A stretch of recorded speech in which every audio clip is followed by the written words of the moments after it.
بسم اللہ الرحمن الرحیم۔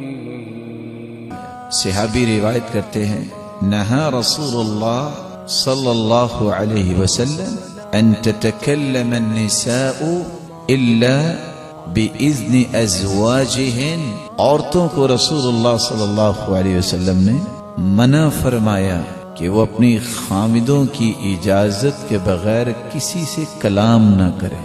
اصول ہے خامد کی اجازت کے بغیر عورت کسی سے بات کرنے کی مجاز نہیں ہے، اور اگر اس کا خامد نہیں اور اس مرحلے تک نہیں پہنچی تو پھر ولی الامر والدین کی اجازت کے بغیر اسے کسی سے گفتگو نہیں کرنی چاہیے۔ یہاں دوسرا ادب جو اس آیت سے ہمیں ملتا ہے وَقُلْنَ قَوْلًا مَعْرُوفًا، تم اچھی بات کر سکتی ہو، اچھی بات، نیکی کی بات، دین کی بات، دعوت کی بات، امر بالمعروف، نہی عن المنکر، خیر خواہی کی بات اور ہمدردی کی بات ایک زاویے، اصول اور حدود میں رہ کر۔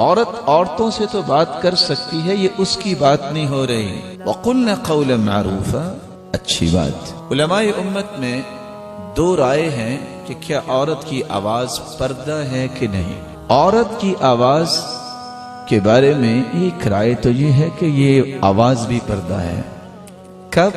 اذا لم یؤتمن الفتنہ، جب فتنے سے امن نہ ہو تو پھر یہ پردہ ہے۔ اور عورت کی آواز اگر دین کی گفتگو ہو رہی ہے تو پھر وہ پردہ نہیں، جیسا کہ عائشہ رضی اللہ تعالی عنہ صحابہ کرام کو پڑھایا کرتی تھی۔ امام بخاری رحمۃ اللہ علیہ نے کریمہ المروزیہ اپنی استاذہ سے حدیث پڑھی ہے۔ صحابیات سے جتنی روایات آئی ہیں، امام ابن القیم اور امام ابن عبد البر رحمہم اللہ، اس طرح کے علماء نے عورتوں سے بھی پڑھا ہے۔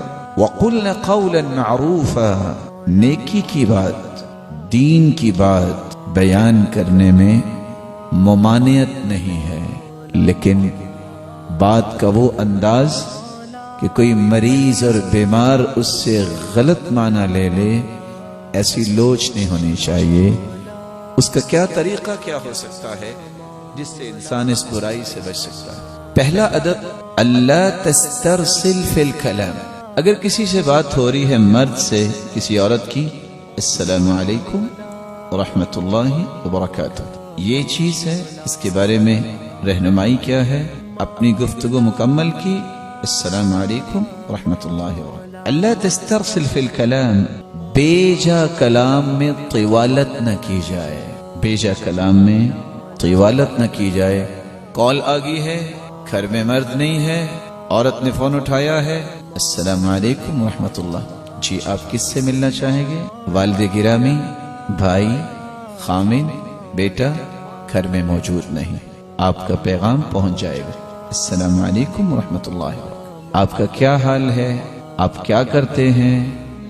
فلاں اور فلاں فلاں۔ اللہ تسترسل فی الکلام لا داعی لہذا الکلام، ایک بات جو 1 منٹ میں ختم ہو سکتی ہے اس کو 5 منٹ تک لے جانا، یہ حدود و قیود کو توڑنا ہے۔ دوسری بات اللہ تمازح، مزاح اور مذاق کے کسی حد کو نہ چھوئے۔ رسول اللہ صلی اللہ علیہ وآلہ وسلم نے جو تعلیمات مومنات کو دی تھی وہ یہی تعلیمات۔ اور تیسرا بات سلام، دعا، اور اگر کوئی غلط گفتگو بھی کر دے تو وہاں اپنی زبان کے اندر کوئی گالی یا اس طرح کا پہلو نہ لائے جو ادب کے منافی ہے، بلکہ اس کلام کو ختم کر دے۔